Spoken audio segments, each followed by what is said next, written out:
everyone, welcome to ProCUT day 13 of 15 MCQs you can't miss. So let's begin. तो ये आपको para दे रखा है एंड इस बेसिस से आपको जो है क्वेश्चन का आंसर करना है. तो ये पैरा जो है APJ अब्दुल कलाम के बारे में पैसेज APJ अब्दुल कलाम के बारे में दे रखा है. तो आप इसको जो है पॉज करके पढ़ सकते हो, थोड़ा बहुत हिस्ट्री वगैरह के बारे में ये. तो आप इसको पॉज करके जब पढ़ोगे खुद से तब आपको ज़्यादा अच्छे से समझ आएगा पैसेज एंड आप आंसर भी बेटर कर पाओगे. तो हम क्वेश्चंस पे चलते हैं. ये आपका फर्स्ट पेज था पैसेज का एंड ये आपका सेकंड पेज है. ठीक है, हम क्वेश्चंस पे चलते हैं. What event promoted the author's contemplation in the passage. तो पैसेज में कौन से इवेंट की बात हो रही है? तो पैसेज के अंदर बात हो रही है हेलीकॉप्टर क्रैश की. तो आप पैसेज पढ़ोगे तो आपको समझ आ जाएगा. ठीक है, नेक्स्ट पे चलते हैं. हमारा आंसर सही है. ठीक है, नेक्स्ट पे चलते हैं. Identify the part of speech of the underlined word in the sentence. Motivated by this dream and a desire to contribute to the greater good I made a significant decision. तो ये noun है, adverb है, adjective है या verb है. ठीक है, तो ये जो है ये एडजेक्टिव है एंड ये पास्ट पार्टिसिपल फॉर्म है. ठीक है, जैसे मोटिवेट, मोटिवेटेड, मोटिवेटेड ऐसे होता है ना, तीन form, present, past, past participle ऐसे. तो ये पास्ट पार्टिसिपल है. ठीक है, एंड ये एडजेक्टिव हो गया आपका. ठीक है, तो ये हमारा आंसर सही है. आगे चलते हैं. What significant decision did Abdul Kalam make after awakening from dream. ठीक है, तो इसमें अब option A shift focus from scientific career to nurturing enlightened individuals. D continue with scheduled program despite the incident. C pursue more awards and accumulates in his scientific field. Sorry, accumulates नहीं है, pursue more awards, accolades in his scientific field. D explore the moonlit desert with the historical figures from the dream. ठीक है, तो इसके अंदर देखो ये वाला ही ऑप्शन आ जाएगा आपका फर्स्ट वाला सही. Shift focus from scientific career to nurturing enlightened individuals. ठीक है, ये आपको आंसर पैसेज से मिलेगा. ठीक है, the main source of revenue for non profit organization is.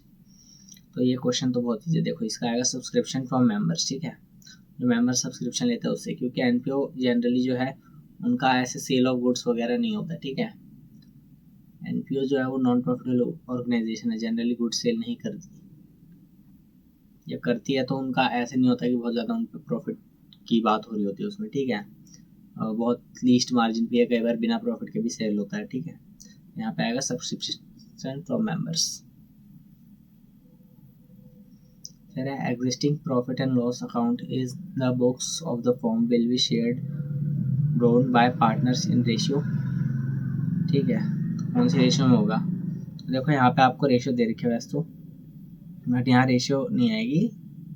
Ratio दे रखी है पर रेशियो इधर दे रखा होता जब तो रेशियो का काम होता ना यहाँ पे. या तो सेकंड आएगा या फोर्थ, इक्वल रेशियो या ratio of closing capital claims. ठीक है, तो इसका आएगा ratio of closing capital claims, ना कि इक्वल रेशियो. ठीक है, क्योंकि एग्जिस्टिंग पीएनएल की बात हो रही है यहाँ पे. ओके, आगे चलते हैं. During 1980s the growth rate in Pakistan improved on account of which of the following reasons. Institutionalized process of technical change, a good harvest, sustained export of manufactured goods, and fourth a high amount of foreign direct investment inflow. तो ये आएगा second, a good harvest. ठीक है, वहाँ पे उस time पे जो है हार्वेस्ट काफ़ी अच्छी हो गई थी, जिसकी वजह से जो है पाकिस्तान के जो ग्रोथ रेट है वो इंक्रीज हो गया था. ठीक है, तो हम आगे चलते हैं, पहले आंसर चेक कर लेते हैं. तो ये गुड हार्वेस्ट हमारा आंसर सही है. आगे चलते हैं. Second phase of green revolution is termed from mid 1960s to mid 1970s, mid 1970s to mid 1980s, mid 1950s to 1960s and mid 1980s to mid 1990s. ठीक है, तो इसमें आपको तो देखो डेट्स याद रखनी पड़ेगी. ठीक है, तो इसका आंसर आएगा मिड 1970s to 80s, ये वाला सेकंड. ठीक है, आगे चलते हैं हम. Debt is dash but is more dash for.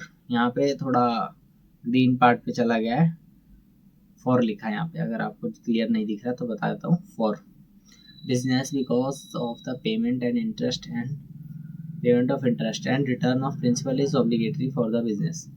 तो देखो डेट जो है वो जनरली चीपर होता है बट रिस्की भी होता है, ठीक है। तो इसका आंसर आएगा चीपर एंड रिस्की, ठीक है। चीपर इसलिए क्योंकि अब आपको लेट से 100 करोड़ चाहिए, तो आप डेट लोगे तो आपको एट ए टाइम तुरंत पे नहीं करना पड़ेगा कि सीधे 100 करोड़। अगर आपके पास नहीं है तो आप क्या करोगे, तो भाई डेट ले लिया आपने तो आपको सस्ता पड़ा, क्योंकि ईएमआई आप देना शुरू करोगे उसकी, धीरे धीरे लोन रीपे करोगे किस्तों में। तो आप लेट से 1 CR पर मंथ से आप लोन रीपे कर रहे हो, तो आपके पास 100 करोड़ आ गए एंड आप पे कितना कर रहे हो उसके लिए, तो सिर्फ 1 CR पर मंथ, धीरे धीरे करके दे रहे हो आप 1 CR 2 CR ऐसे। तो इसलिए ये चीपर पड़ता है आपको, लेकिन ये रिस्की भी है, क्योंकि अगर आप लेट से आपको लॉस हो गया तो पैसा तो आपको देना पड़ेगा, ऐसा फ्री का तो आ नहीं गया ना, तो आप कहीं से भी तो पैसा तो आपको देना पड़ेगा। इसलिए यहाँ लिखा ना obligatory for the business to return the principal, तो चीपर एंड रिस्की। आगे चलते हैं। A proper matching of fund requirement and their availability is sought to be achieved by, तो क्या आएगा, तो ये होता है फाइनेंशियल प्लानिंग में, ठीक है। यहाँ पे आप फंड रिक्वायरमेंट्स करते हो एंड उसकी अवेलेबिलिटी देखते हो, तो इसका आता है फाइनेंशियल प्लानिंग में आएगा आपका, ठीक है। ये आगे चलते हैं। In certain code of language logic is power is written as MPHJD JT, फिर ये इसका मैं आपको लॉजिक बताता हूँ। देखो इन्होंने क्या करा है, L को कर दिया M, O को कर दिया है P, तो आप देख रहे हो यहाँ पे नेक्स्ट वर्ड लिख रखा है उसका +1+1, L के आगे क्या आता है M, LMN, फिर OP, तो O के बाद आता है P, तो इन्होंने P कर दिया, G के बाद आता है H, तो कर दिया, तो ऐसे नेक्स्ट नेक्स्ट नेक्स्ट नेक्स्ट करते जा रहे, ठीक है। तो ऐसे थिंक फास्ट को भी करेंगे। तो T के बाद क्या आता है U, सब में U दे रखा है। H के बाद आता है I, यहाँ I किस में है, सिर्फ फर्स्ट वाले में, ठीक है। तो हमारा ये फर्स्ट ऑप्शन ही हो जाएगा वैसे तो, ठीक है। फिर I के बाद J, तो ये फर्स्ट वाला ही हो गया, A हमारा। चेक कर लेते हैं, तो ये हमारा A आ गया आंसर, ठीक है। आगे चलते हैं। A man walks 10 kilometer south then turns left and walk 6 kilometer, तो देखो हम एक एक करके करते जाते हैं। A man walks 10 kilometer south, तो यहाँ से साउथ में आ गया वो, ठीक है। Then turns left and walks 6 kilometer, ठीक है, तो यहाँ से लेफ्ट हो गया वो 6 kilometre. He then turns left again and walks 10 kilometre, वापस 10 किलोमीटर आ गया। Finally he turns right and walks 4 kilometre, right हो गया, 4 किलोमीटर चला गया। In which direction is he now from the starting point, देखो स्टार्टिंग यहाँ से करी थी, 10 किलोमीटर साउथ गया, फिर मुड़ गया 6 किलोमीटर गया, फिर वापस 10 किलोमीटर आ गया, तो स्टार्टिंग पॉइंट से 6 किलोमीटर का डिस्टेंस रह गया था। एंड उसके बाद फिर वो जो है वापस से 4 किलोमीटर और चला गया, तो टोटल 10 किलोमीटर का डिस्टेंस रह गया। एंड स्टार्टिंग पॉइंट यहाँ था, तो यहाँ से यहाँ कौन सी डायरेक्शन हो गई, अगर यहाँ सेंटर में थे आप, यहाँ से इधर साउथ था अगर, तो इधर आपका क्या आएगा, ईस्ट आएगा इधर, है ना।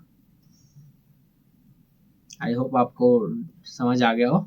अगर नहीं समझ आया तो आप खुद पेपर पे ड्रॉ करके देखना, जो जो डायरेक्शन बोली है, लेफ्ट बोला राइट बोला है, ठीक है। तो ईस्ट आ गया आपका डी। नेक्स्ट चलते हैं, तो आपका आ गया 12th question. If x square minus 5x plus 6 equal to 0, what is the sum of the reciprocals of its roots, ठीक है। तो पहले आप फैक्टराइज करोगे, x minus 2 and x minus 3 आ जाएगा, इक्वल टू 0 आ जाएगा, ठीक है। फिर आप रूट्स निकालोगे उसके, ठीक है, एंड फिर सम ऑफ रेसिप्रोकल्स निकालोगे, ठीक है। तो आपका आंसर आ जाएगा 5/6, ठीक है, बी वाला, ये हमारा आंसर सही है। The sum of the square of three number is 38 and the sum of their product taken at a time is 28. Find the sum of the three numbers approx. तो 3 numbers approx इसमें बोला, तो देखो पहले तो आप नंबर्स ले लोगे, 3 नंबर है तो x y and z ले लोगे, ठीक है। इसके बाद बोला है sum of the squares of 3 numbers, तो आप फिर इक्वेशन फॉर्म करोगे, पहली equation x plus y plus z का होल स्क्वायर, फिर इसको ओपन आप ब्रैकेट इक्वल टू, एंड फिर आप उसका ब्रैकेट ओपन कर दोगे फॉर्मूला लगा के, ठीक है। X square plus y square plus z square plus 2xy plus y z plus z x, ठीक है, ऐसे करके। फिर दूसरी आप इक्वेशन बनाओगे ये वाली, सम ऑफ देयर प्रोडक्ट्स टेकन वाली, ठीक है। एंड उसके बाद फिर आप ओपन करोगे, तो आपका जो क्लोजेस्ट नंबर जो आपका निकल के आएगा, क्लोजेस्ट इंटीजर, ठीक है, वो आपका अप्रोक्सीमेटली आ जाएगा 6, ठीक है। अप्रोक्सीमेशन में आपका आंसर आ जाएगा 6, ठीक है। और 6 आएगा यार आंसर, 10 क्यों दे रखा है, 6 आएगा आंसर, वैसे 10 नहीं होगा, but if there is any correction तो आपको कमेंट्स में मिल जाएगा, ठीक है। Which of the following countries does not have a permanent seat on the United Nations Security Council? तो देखो यहाँ पे फ्रांस की तो है, चाइना की भी है, यूके की भी है, जर्मनी की नहीं है, ठीक है। तो यूनाइटेड नेशन काउंसिल में जर्मनी की परमानेंट सीट नहीं है। एक बार चेक कर लेते हैं, बिकॉज यहाँ पे मैं भी थोड़ा कंफर्म नहीं हूँ। हाँ, तो जर्मनी की नहीं है, मैं थोड़ा कंफ्यूज था जर्मनी एंड यूके में, यूनाइटेड किंगडम, क्योंकि दोनों यूरोप में आता है ना, इसलिए। Which Indian state has the highest literacy rate as per the latest census data? यार ये तो आपको पता होगा, केरला सर, 100% लिटरेसी सर, ठीक है। तो आपने मीम देखा होगा रिसेंटली, केरला है लेकिन 100% लिटरेसी वहाँ भी नहीं है, 97 या 99 पॉइंट समथिंग ऐसे कुछ है, ठीक है, 97 या 99 पॉइंट समथिंग, और हाईएस्ट केरला का है, ठीक है।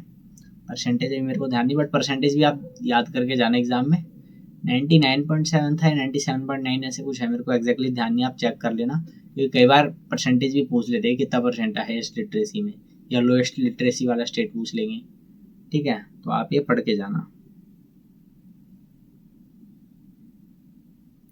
ठीक है गाइस। तो आज के लिए इतना ही, थैंक यू एवरीवन, फिर मिलेंगे हम अगली वीडियो में।